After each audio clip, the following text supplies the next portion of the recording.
Right, good morning, grade 11s.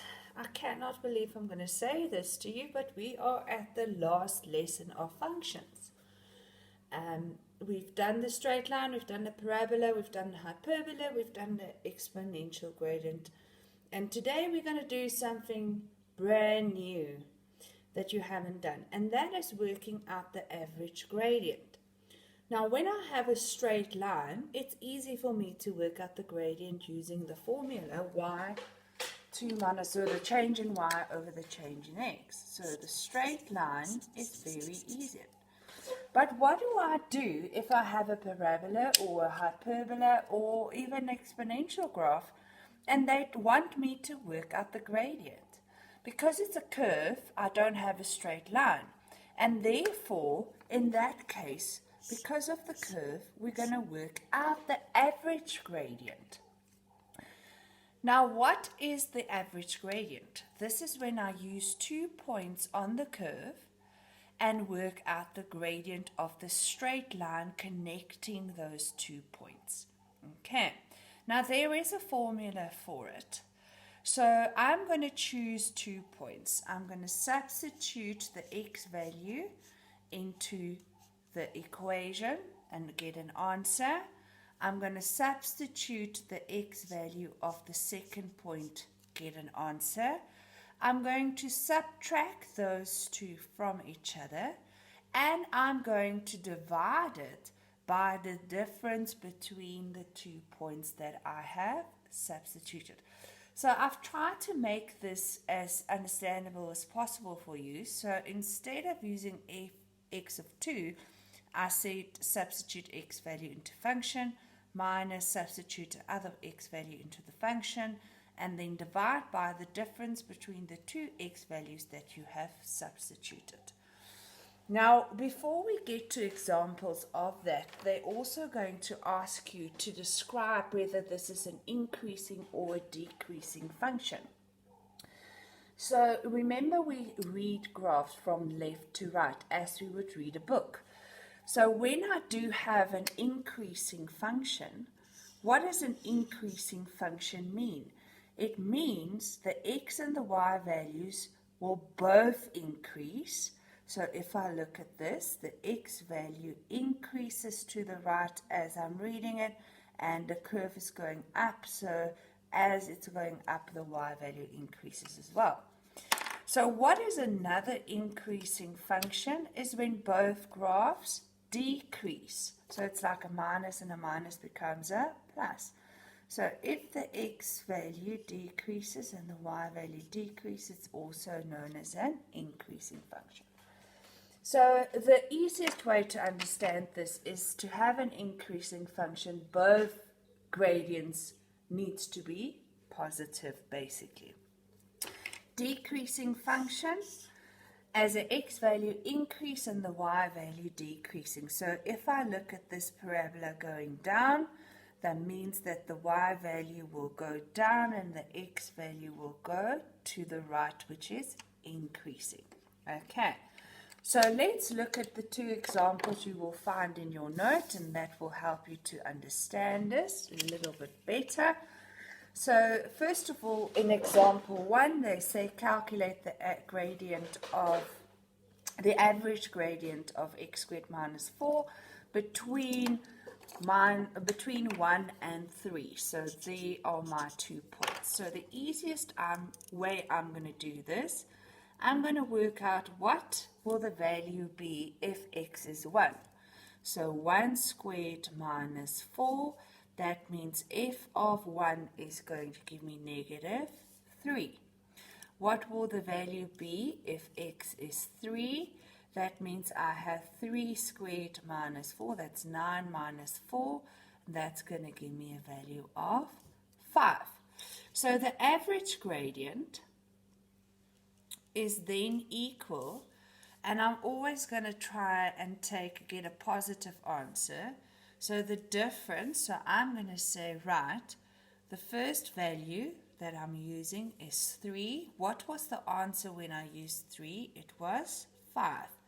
I then have to subtract. What was the second value I used? It was 1. And what was the answer that I got? That was a minus 3. So I'm going to have 5 minus minus is a plus 3, that's 8. And 3 minus 1 is 2, and 8 divided by 2 is 4. So this function has an average gradient of 4. Now they ask me to determine whether it's for which values of x it will be increasing and which values it will be decreasing. Now this is a nice and easy graph, so I'm just going to use a graph to explain this to you. So if I draw my parabola, I know that it will have x-intercepts of minus 2 and 2 and a y-intercept of 4. So when I read it from left to right, it means if I take this first little bit here up to 2, it means that my y value will decrease, but in the same time my x value will increase. Okay, if I look at the next little bit here, it tends to be the same thing. The y value decreases and the x value increases. From the turning point to the right hand side, what do you notice? The y value is going up, which means it's increasing again, and the x value is still moving to the right, which is an increase. So now I can answer the question, for which values of the x graph will I have increasing? So I'm answering this question in terms of x. Where do I have positive gradients? I have it increasing, increasing. So my increasing will be from where? From 0, there is my 0, to infinity. So, or I can write x is an element from 0 to infinity. Where will I have a decreasing function? Well, that's where I have negative gradients. So that means x less than 0. Or you can write from negative infinity to 0. Okay, let's look at the second one. They say I need to calculate the average gradient if I have 1 and 5. So I'm going to, that's G. What happens if x is 1? I'm going to have minus, and 1 is in brackets, squared plus 9. So G of 1 works out to be 8. And what do I do if x has a value of 5? The minus is not included in the brackets, please. So I will have negative 25 plus 9. So G of 5 works out to be negative 16. So the average gradient, and I'm going to see which value. It doesn't matter which one you put first. So if I use 5, I get an answer of negative 16. Now I need to subtract. The second value I used was 1, and the answer I got was 8. So I get minus 24 over 4, which means this average gradient for this question is negative 6. So if I quickly draw my graph, now I worked it out prior to this, but it means that I will have to take out a common negative, and I end up with x squared minus 9. So the negative shows me my graph is upside down.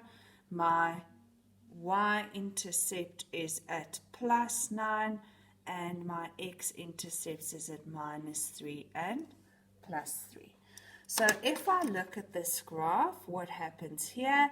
My y values move up. So what does that mean? That means increases. So while my y value is moving up, my x values are moving to the right, which is a increasing function. So that's increasing, increasing, which means that is my increasing function. So if I look from the y-intercept, what happens? The y value will decrease while the x value still increases. So for increasing, I will write down, there's my split, everything on the left hand side. So x is less than 0, or x is element from negative infinity to 0, and decreasing will be on the right hand side. So x greater than 0, or x is an element of 0 to plus infinity. And that is the increasing and decreasing, and the average gradient I can determine from a parabola, hyperbola, or an exponential graph. This is worth about 2 marks in each question, but that will be added from now on. So what is the last work you need to do on functions? That is exercise 10, question 1, 2, and 3 of your notes. Have a lovely day and have a lovely weekend, and I miss you terribly.